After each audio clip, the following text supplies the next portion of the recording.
దేవుడు కాబట్టి ఆయన రాజులకు రాజు, ప్రభువులకు ప్రభుడు, మహోన్నతుడు అయినటువంటి యేసుక్రీస్తు ప్రభువారు సమస్త మానవాళి కొరకు యేసుక్రీస్తు ప్రభువారు పరిపూర్ణ దేవుడుగా ఉండి పరిపూర్ణ మానవుడుగా ఈ లోకంలోనికి మరియమ్మ అనే కన్యక గర్భంలోంచి పరిశుద్ధాత్మ వలన జన్మించి ఈ లోకంలో 33 సంవత్సరాలు జీవించి సమస్త మానవాళి కొరకు యేసుక్రీస్తు ప్రభువారు శిలువలో చనిపోయాడు, సమాధి చేయబడ్డాడు, తిరిగి లేచాడు.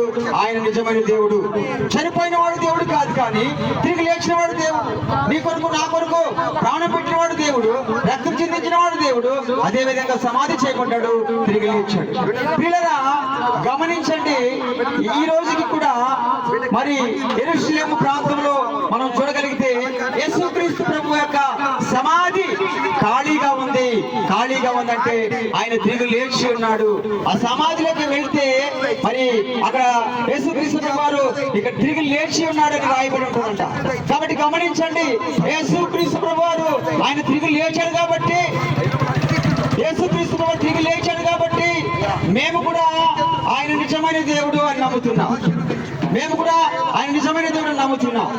ఎలా నమ్ముతున్నామంటే గడిచినటువంటి కాలాల్లో మనం చూస్తే 2020 సంవత్సరంలో ప్రపంచమంతా కూడా చైనా నుంచి ఈ COVID-19 అనేది, ఈ కరోనా అనేది ప్రపంచాన్ని తల్లడిల్లు చేసినట్లుగా మనం చూస్తాం పిల్లరా. అదే విధంగా ఎంతో మంది ఆ యొక్క కరోనా ఆ వైరస్ వల్ల లోకాన్ని విడిచి వెళ్ళిపోయారు. అయితే వారికంటే మేము యోగ్యులమి చెప్పట్లేదు, కానీ వాళ్ళకంటే దౌర్భాగ్యులమి, అయోగ్యులమి. అయితే నన్ను మమ్మల్ని సజీవ లెక్కల ఉంచి ఇదిగా మరి సాక్ష్యాన్ని చెప్పడానికి దేవుడు మీ మధ్యలోనికి ఉంచాడు. 2021 సంవత్సరంలో సాక్షిగా నిలబెట్టమని యేసునామములో ప్రార్థిస్తున్నాం తండ్రి. మార్చి మాసంలో ఎండింగ్ చివరి దినాలలో మా కుటుంబం అంతా కరోనా సంభవించింది, రావడం జరిగింది. అదే విధంగా నాకు ఐసీయూ స్టేజ్ చనిపోవాల్సిన స్థితి. అయితే యేసుక్రీస్తు ప్రభువు బైబిల్లో ఒక మాట చెప్తాడు, అక్కడ హిజ్కియా రాజుకి మరణకరమైన రోగం వస్తుంది, అయితే ఆయన చనిపోవాల్సిన పరిస్థితి. అయితే యెషయా ప్రవక్త వచ్చి నీవు మరణం అవుతున్నావు, నీ ఇల్లు చక్కబెట్టుకో అని చెప్పినప్పుడు యెషయా ప్రవక్త చెప్పిన తర్వాత ఆయన ఎంతో బాధపడతాడు హిజ్కియా రాజు. తర్వాత తదుపరి ఆయన గోడతట్టు ముఖము తిప్పుకొని కన్నీళ్లు విడిచిన తర్వాత ఆ కన్నీళ్లు ఆయన దేవుడు చూసి 15 సంవత్సరాలు ఆయుష్ హిజ్కియాకు పొడిగించాడు.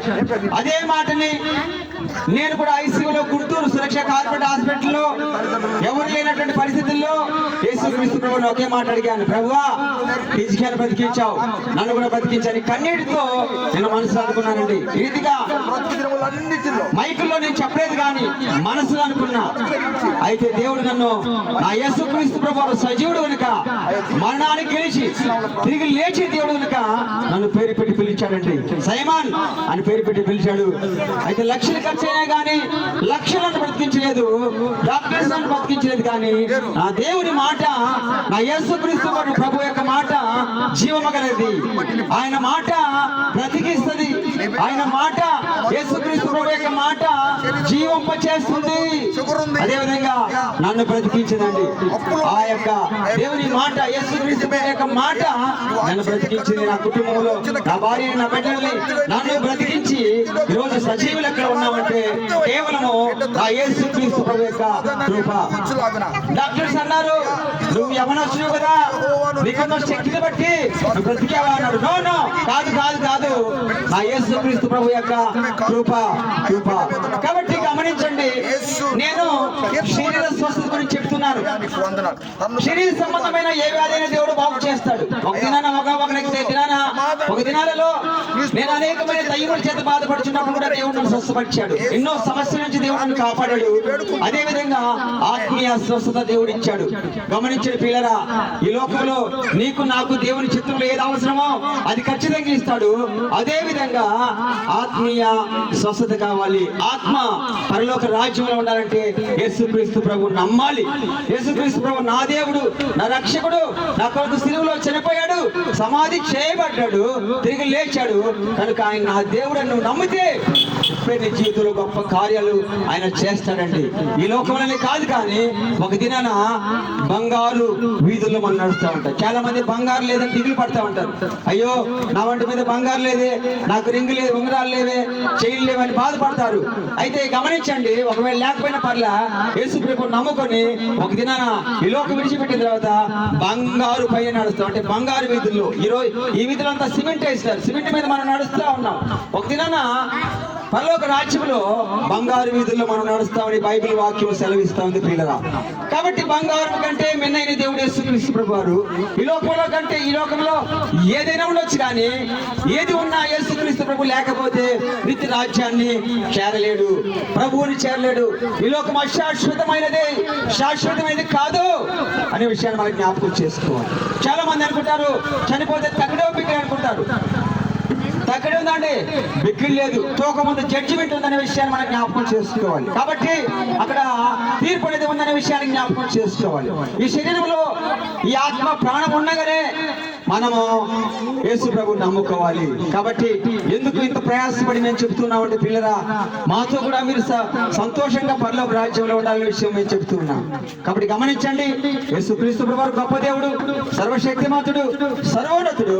నీ కొరకు నా కొరకు ఆయన శిలువలో చనిపోయాడు, సమాధి చేయబడ్డాడు, తిరిగి మూడో దినాన లేచాడు. కాబట్టి మీరు నమ్ముకోండి, మీ జీవితాల్లో గొప్ప కార్యాలు దేవుడు చేస్తాడు. అదేవిధంగా పరలోక రాజ్యంలో మనం అందరూ కూడా సంతోషంగా ఉంటాం. దేవుడి మాటలను నిశ్చయముగా దీవించును గాక. ఆమేన్. దేవునికి స్తోత్రం. మరొకసారి దేవుని సేవకులు మీ అందరి కొరకు ప్రార్థన చేస్తారు. ప్రార్థన చేసుకుందాం. ప్రార్థించుదుము.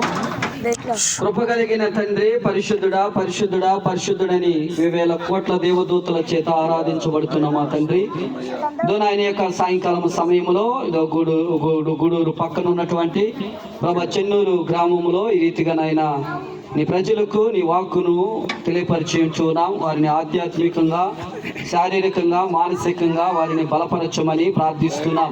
వినబడిన ప్రతి మాట వాళ్ళ హృదయాల్లో నీరు కట్టు ఫలించినట్లు సహాయము దయచేయండి అయ్యా తండ్రి. అనేక మంది రక్షణ పొందినట్లు ప్రభా నీ కృప చూపించండి అయ్యా.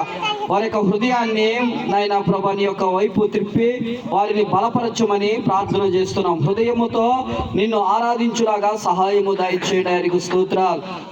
హృదయ శుద్ధి గల వారు ధన్యులు, వారు దేవుణ్ణి చూచేదరని నాయన మత్తయి సువార్త 5:8 మీరు మాట్లాడిన మాట నీ ప్రియ సంఘము పొందినట్లు సహాయమును దయచేయండి అయ్యా. అయ్యా ఇక్కడ వినబడిన ప్రతి మాట అయ్యా నీ సత్యమైన మాట, జీవపు మాట, మాటలు తమ హృదయంలో దాచుకొని భద్రపరచుకొని నిత్యమునైనా వాక్కులో జీవించడానికి ప్రతి ఒక్కరిని బలపరచండి. ఆయనకు స్తోత్రాలు. యేసుక్రీస్తు లోకరక్షకుడు. ఆయన చెన్నూరు వరకే కాదు కానీ ఆయన ప్రపంచంలో విజయశీలుడు, ఘనమైన దేవుడని ప్రభా పేరు మోగించిన దేవుడు. ఆయనకు స్తోత్రాలు. మరణాన్ని జయించి పునరుద్ధానములో ఆయన నీ శక్తిని చూపించిన దేవుడివి. ప్రతి మనిషినైనా ఇక్కడ ఎనబడినటువంటి కాలనీలో ఉన్న ప్రతి ఒక్కరిని మీరు దర్శించు ప్రభా. ప్రతి ఒక్కరికి నాయన మారు మనసునిచ్చు ప్రభా. నిజమే లోకరక్షకుడు యేసుక్రీస్తు అని వారిని మీరు ఆకర్షించే నాయన గొప్ప మనసులో వారు నాయన నిమగ్నం అవడానికి సహాయమును దయచేయమని ప్రార్థిస్తున్నాను ప్రభా. ఒకరు మీరు ఆకర్షిస్తే గాని వారిని యొద్దకు రారు ప్రభా. మీరు ఆకర్షించే దేవుడు అయ్యా. ఆకర్షించి ఆ నాయన ఐశ్వర్యవంతులుగా చేయి దేవుడు అయ్యా.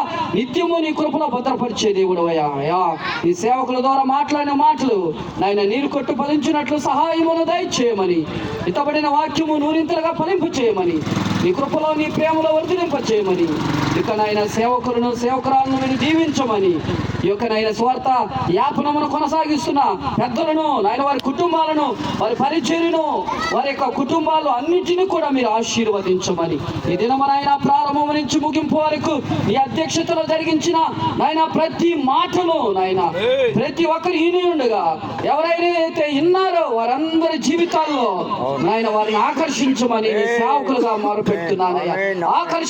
ఆకర్షించే ఐశ్వర్యవంతుడానికి స్తోత్రములు నాయన ప్రభా. ఈవినింగ్ సమయంలో ప్రభా ఈ కాలనీలో ఉన్న ప్రతి ఒక్కరిని ప్రభా మీరు దర్శించి నాయన చిన్నవారిని పెద్దవారిని ప్రతి సాతాను శక్తులు అంధకార శక్తులు చీకటి శక్తులు దురాత్మ శక్తులు యేసు నామములో లైవ్ అయిపోవును గాక. ఆమేన్. నిజ దేవుడు యేసుక్రీస్తుని తెలుసుకొనడానికి వాళ్ళలో ఉన్న బలహీనతలను ప్రభువా మీరు కొట్టివేసి సువార్తలో నాయన అనేకమైన అద్భుతాలు జరుగుతాయని చెప్పినది ఆ రీతిగా నీ ప్రజల్లో ఉన్న ప్రతి బలహీనతను కొట్టివేసి వారి యొక్క మనోనేత్రాలు కలిగిస్తున్న సాతాను శక్తులను కొట్టివేసి ఆత్మదేవుడు పరిశుద్ధమైన దేవుడు ఆత్మతో ఆయన ఆరాధించాలని ప్రతి ఒక్కరు గాయకునుటకు నీ కృపా సన్నిధి వారి మీద ఉంచమని ప్రతి ఒక్కరిని పేరు పేరు వంతున దీవించమని యేసుక్రీస్తు పుణ్యనామములో ఈ ప్రార్థన అడిగి వేడుకొని పొందుకొని నామ తండ్రి amen. Amen. Amen. Amen. Praise the lord. ఆశీర్వాదం ఇచ్చేసి చివరి తండ్రి కుమారుడు